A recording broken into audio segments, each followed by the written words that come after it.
بمناسبة قرب فصل الشتاء والمطر والشبورة، عندي ليك 3 حاجات مهمين قوي لازم تخلي بالك منهم.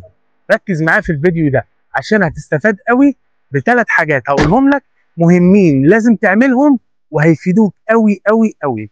كمل معايا الفيديو ده وهتستفاد.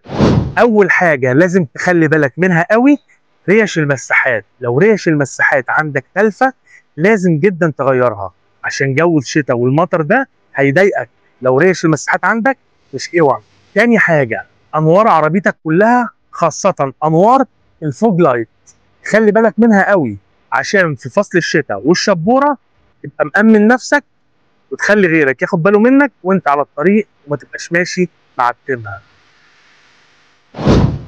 تالت حاجه واهم حاجه تبقى ماشي معاك في شنطه عربيتك الكابلات دي كابلات البطاريه، ولو بطاريتك بتشاور عقلها يا ريت تغيرها وما تلصمش عشان الشتاء ده موسم تغيير البطاريات. الكابلات دي في شنطه عربيتك لو ما نفعتكش هتنفع اي حد تاني عطلان على الطريق او جنبك او جارك وعربيته عطلانه على وصل البطاريه وهتزكي عن عربيتك. يا كريم ايه ما قفلتش الفيديو. فوق. نسيت. وانا كريم من قناه كيمو كارز وبقدم محتوى عن السيارات. ما تنساش تدعمني بشير ولايك وسبسكرايب وتفعل زر الجرس عشان يوصلك كل جديد واشوفكم في فيديو جديد مفيد. سلام.